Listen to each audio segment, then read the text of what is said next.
Bismillahirrahmanirrahim. Assalamualaikum warahmatullahi wabarakatuh semua murid-murid. Okey, hari ini bersama Ustazah Aisyah lagi dan kita akan belajar bidang akidah. Alright, tajuk kita hari ini adalah kufur. Iaitu dalam bidang akidah tahun 4. Okey, semua murid-murid pernah nampak tak? Ni. Pernah tengok tak siapa ni? Ini dia berlakon dalam cerita apa? Dalam cerita munafik. Okay, so hari ni tajuk kita adalah kufur. Baiklah semua murid-murid, sebelum kita nak belajar ni, sebelum kita memulakan pelajaran, apa yang kita perlu buat adalah tadah tangan sama-sama dan baca doa belajar dengan Ustazah. Bismillahirrahmanirrahim. Allahumma aftah alaina hikmataka wanshur alaina min khazaini rahmatika ya arhamar rahimin. Rabbi shrah li sadri wa yassir li amri wahlul 'uqdatam min lisani yafqahu qawli. Amin. Okey, jadi hari ni kita tengok dulu apakah objektif pembelajaran yang kita akan capai. Okey, objektif pembelajaran yang pertama adalah Ustazah nak murid-murid dapat menyatakan maksud kufur dengan betul. Kiranya Ustazah nak murid-murid tahu apa itu kufur. Yang kedua, dapat menyebut semula hukum kufur berdasarkan dalil nakli serta terjemahannya. Kita tengok nanti apakah hukum kufur ni. Dan yang terakhir, murid-murid dapat mengklasifikasikan bahagian-bahagian kufur dan perkara-perkara yang menyesatkan. Mengklasifikasikan tu maksudnya murid-murid dapat membanding beza ataupun mengelaskan bahagian-bahagian kufur. So, semua murid-murid cuba tengok gambar ni. Gambar yang pertama ni. Ni gambar apa? Gambar Tok Bomo. Dia cakap apa? Boleh bahasa ni. Dah 8 kali tu dah tak jadi. Dia kena mandi bunga ni. Nampak tak? Okey, tengok dulu ayat dia. Yang kedua pula. Ni si baju biru ni jumpa Tok Bomo. Tok Bomo cakap, okey, bagi aku gambarnya, nak jampi-jampi dulu. Lepas tu si biru ni pun, alamak, terlupa dah pula nak bawa. So, apa yang mereka tengah buat ni? Okey. Kalau nak tahu, sebenarnya si biru ni, dia gunakan hikmat Tok Bomo ni untuk dapatkan orang yang dia nak. Nampak tak? Bagi gambar nak jampi-jampi dulu. So, jadi apakah perbuatan yang mereka buat ni? Si baju biru ni, dia meminta pertolongan kepada siapa? Kepada Tok Bomo. Sedangkan sepatutnya kita kena minta pertolongan kepada siapa? Ya, kepada Allah Subhanahu Wa Taala. Jadi, ini adalah antara perbuatan-perbuatan syirik dan juga kufur yang dilakukan oleh mereka. So, hari ini kita nak belajar tentang apa? Tentang kufur. Jom kita tengok apa yang kita nak belajar. Okey, baiklah. Sekarang ni, apakah maksud kufur? Okey, apa rasa-rasanya apa maksud kufur ni? Kufur ataupun asal perkataannya adalah kafara. Okey, maksudnya adalah tidak percaya ataupun tidak beriman kepada siapa? Kepada Allah dan juga kepada Nabi Muhammad. Maksudnya macam mana tu? Beriman tu adalah mempercayai dengan sepenuh hati. Maksudnya bila ada rasa ragu-ragu ataupun rasa tak percaya tu, itu adalah tanda-tanda kekufuran. Okey, bahaya ya. Jadi kita lihat dalil nakli daripada surah An-Nisa ni. A'udzubillahi minasyaitonirrajim. Wa may yakfur billahi wa malaikatihi wa kutubihi wa rusulihi wal yawmil akhir faqad dhalla dhalalan ba'ida. Okey, murid-murid ikut Ustazah Ustazah akan baca perlahan. Okey, kita mula. A'udzubillahi minasyaitonirrajim. Wa may yakfur billahi. Okey. Wal malaikatihi wa kutubihi wa rusulihi wal yawmil akhir faqad dhalla dhalalan ba'ida. Okey, terbaik. So, maksudnya, sesiapa kufur kepada Allah, wa may yakfur billah, sesiapa kufur kepada Allah, para malaikat, wal malaikah, wa kutubihi, para rasul, wa rusulih, dan hari akhirat, maka sesungguhnya faqad dhalla dhalalan ba'ida, maka sesungguhnya dia sudah jauh tersesat. Okey, surah An-Nisa ayat 136 jadi kan. Okey, semua murid-murid boleh nampak maksud ayat ni sendiri firman Allah. Maksudnya Allah sendiri yang berkata-kata sesiapa yang kufur kepada Allah, kepada malaikat, rasul dan hari akhirat, maka sesungguhnya dia dah jauh tersesat. Okey, Allah dah terangkan kesesatan yang nyata.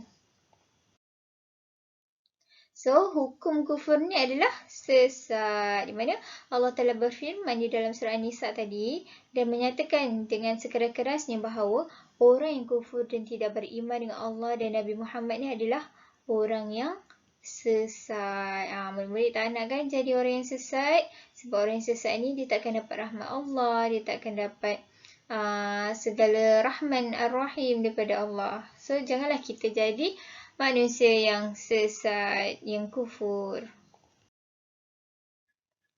Okey, ni Ustazah nak cakap ni, nak bagi tahu tadi yang mengklasifikasikan jenis-jenis kufur. Okey, jenis kufur ni ada dua, iaitu yang pertama kufur i'tiqad. Kufur i'tiqad. Yang kedua kufur amalan. Okey, kita tengok kufur i'tiqad ni dulu. I'tiqad ni macam lebih kepada niat lah, iaitu maksudnya kufur i'tiqad ni menolak dan menafikan ajaran Islam yang dibawa oleh Nabi Muhammad. Okay, dia tolak dan dia nafikan, dia menidakkan ajaran agama Islam ni. Sebagai contoh, jenis-jenis kufur i'tiqad ni adalah dia tak percaya dengan adanya hari pembalasan. Okay, kita kena percaya kan adanya hari pembalasan. Okay. Contoh yang kalau dalam buku teks pula, contohnya adalah tidak mempercayai kenabian Nabi Muhammad sallallahu alaihi wasallam. Sebagaimana kita tahu, Nabi Muhammad merupakan Rasulullah ataupun Rasul kita, iaitu Nabi yang diturunkan untuk membimbing umatnya. Okey. Seterusnya, mengatakan bahawa solat itu membuang masa. Jangan cakap kenapa kena solat buang masa lah. Baik kerja, baik buat tengok K-drama, baik tengok kartun kan. Jangan, sebabnya itu termasuk dalam kufur i'tiqad. Boleh jatuh kufur. Bahaya. Okey, kedua kita tengok pula kufur amalan. Kufur amalan ni kita tahu amal, perbuatan. Lebih kepada perbuatan. Iaitu maksudnya menggunakan nikmat kurniaan Allah dengan cara salah dan berdosa. Allah dah bagi kita nikmat, Allah dah bagi kita rezeki dan sebagainya. Kita menyeleweng, kita guna kepada perkara-perkara yang salah dan berdosa. Itu adalah kufur amalan. Okay. Sebagai contoh kufur amalan ni adalah yang pertama, menggunakan nikmat ke jalan maksiat. Maksudnya macam mana? Menggunakan nikmat ke jalan maksiat ni. Okay. Contohnya, Allah kita ada duit, duit hasil kita bekerja, rezeki daripada Allah kan. Itu adalah nikmat.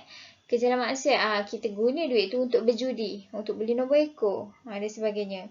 So itu adalah menggunakan nikmat ke jalan maksiat, merupakan salah satu kufur amalan. Yang kedua, tidak mahu mengeluarkan zakat ni pun salah satu kufur amalan. Sebabnya zakat ni adalah wajib hukum dia. Dan kita pun mengeluarkan zakat ni adalah untuk menyucikan harta kita. Kalau kita tak buat macam tu, maksudnya kita kufur dengan nikmat kurniaan Allah. Dan kita gunakan dengan cara yang salah lah maksudnya. Tak nak bayar zakat apa semua. Tak boleh lah macam tu. Itu adalah kufur amalan. So ini adalah dua jenis kufur. So ingat kufur yang pertama adalah kufur i'tiqad. Yang kedua adalah kufur amalan.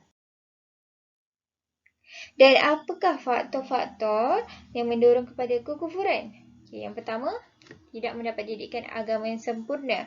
Maksudnya, dia tak dapat pendedahan tentang agama. Dia tak tahu yang mana satu kufur, yang mana satu bukan. So, dia tak dapat bezakan. Itulah menyebabkan dia menjadi kufur.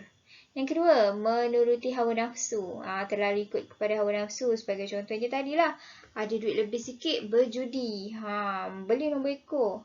Itu adalah menuruti hawa nafsu. Dan dia mendorong kepada kekufuran. Berjudi, beli nombor ekor tadi, kufur apa? Kufur amalan. Okey, bagus. Yang ketiga, lemah pegangan agama dalam kehidupan. Lemah pegangan agama ni maksudnya dia tak ada akidahnya tak kukuh, imannya tak kukuh menyebabkan dia menjadi kufur. Dan yang terakhir, antara faktor yang mendorong kepada kekufuran juga adalah terpedaya dengan pujukan dan kesenangan dunia. Ini ramai sangat sekarang kan. Kadang-kadang kita tanpa sedar pun terlalu mewah dengan dunia, terlalu cintakan dunia, takutkan mati. Itu adalah salah satu perkara yang tak bagus lah, dan akan mendorong kepada kekufuran secara tak langsung. Okay?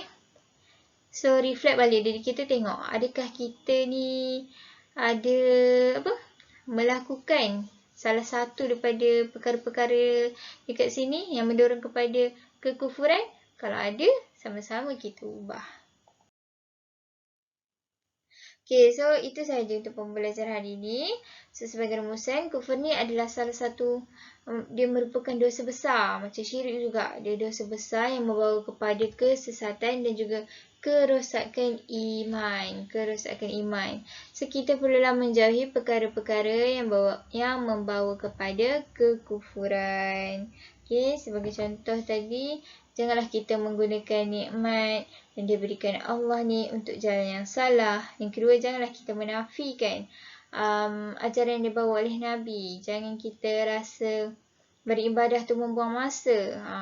Jangan. Sebab itu adalah perkara-perkara yang akan membawa kepada kekufuran. Okay?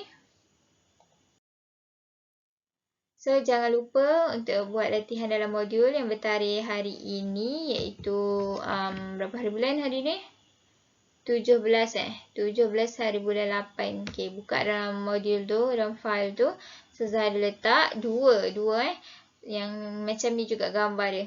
2 soalan buat untuk hari ni sebagai latihan ulang kaji. Okay, lepas tu jangan lupa jawab kuis. Ustazah ada bagi link dekat WhatsApp buat jawab. Lepas tu Ustazah nak tengok markah macam mana, banyak mana. Faham ke tidak apa yang Ustazah ajar? Jadi itu sahaja untuk pembelajaran kita hari ini. Assalamualaikum. Kita jumpa lagi pada pembelajaran kita akan datang, iaitu hari Jumaat insya-Allah. Okay? Duduk rumah elok-elok ya, jaga diri. Bye semua.